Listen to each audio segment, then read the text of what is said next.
Lebanon Israel ফ্রন্টে উত্তেজনা তুঙ্গে। ইসরায়েলে ৬০টিরও বেশি রকেট ছুঁড়েছে হিজবুল্লাহ। এমন সময়েই হিজবুল্লাহর সাথে হামাসের গোপন বৈঠক। তবে কি সামনের দিনগুলোতে আক্রমণ আরও বাড়বে? খলিল আল হায়া, মোহাম্মদ নাসর এবং ওসামা হামদানের নেতৃত্বে ফিলিস্তিনের ইসলামিক প্রতিরোধ আন্দোলনের হামাসের নেতাদের একটি প্রতিনিধি দলকে স্বাগত জানিয়েছে লেবাননের সশস্ত্র গোষ্ঠী হিজবুল্লাহর মহাসচিব হাসান নাসরাল্লাহ।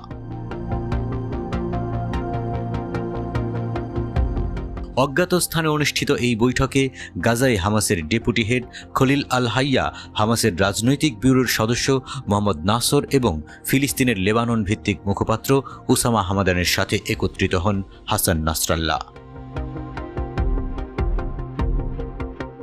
বৈঠকে উভয় পক্ষ বিভিন্ন সমর্থন ফ্রন্টের পাশাপাশি অধিকৃত ফিলিস্তিন, বিশেষ করে গাজার ঘটনা ও উন্নয়ন নিয়ে ব্যাপক আলোচনা করেছে।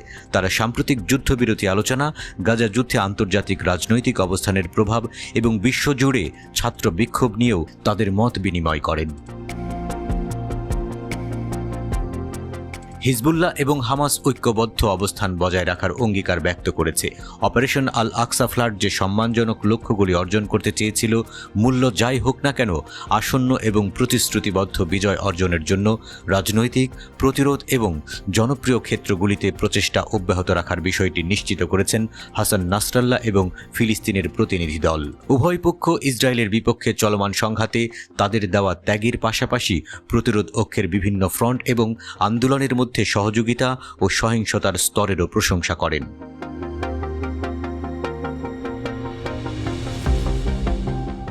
ইরানের তথাকথিত প্রতিরোধের অক্ষের মধ্যে রয়েছে ইরানের ইসলামী বিপ্লবী গার্ড কর্পস IRGC এবং তার সহযোগী লেবাননের হিজবুল্লাহ, ফিলিস্তিনের হামাস, ইয়েমেনের হুথি এবং ইরাক সিরিয়ার প্রতিরোধ গোষ্ঠী। গাজায় যুদ্ধ শুরু হওয়ার পর থেকে নাসরাল্লাহ হামাস এবং ইসলামিক জিহাদের প্রতিনিধি দলের সাথে একাধিক বৈঠক করেছেন। অতি সম্প্রতি এপ্রিল মাসে হামাসের রাজনৈতিক ব্যুরোর প্রধান ইসমাইল হানিয়া এবং তার ডেপুটি সালেহ আল হারুরি হিজবুল্লাহ নেতার সাথে আলোচনার জন্য বৈরুতে ছিলেন।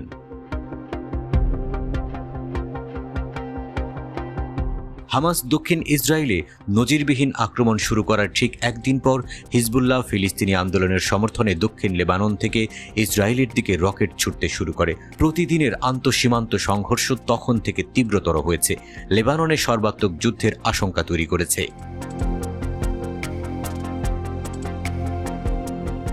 লেবানন থেকে উত্তর ইসরায়েলের হারমন পর্বতের দিকে ৬০টিরও বেশি রকেট নিক্ষেপ করে ইসরায়েলি সেনাবাহিনীর বরাত দিয়ে ইসরায়েলি সংবাদ মাধ্যমগুলো জানিয়েছে। সেনাবাহিনীর মতে ইসরায়েলি আকাশ প্রতিরক্ষা ব্যবস্থা বেশ কয়েকটি রকেটকে বাধা দেয় এবং কিছু সামান্য ক্ষতির কারণ হয়। ইসরায়েলি ওয়ালার সামরিক সংবাদদাতা আমির বহুবোটের মতে হিজবুল্লাহ এবং হামাস বারবার ইসরায়েলি দখলদার বাহিনীর দুর্বল পয়েন্টগুলিকে লক্ষ্যবস্তু করেছে এবং দখলদারিত্বের নরম দিকে আঘাত করেছে।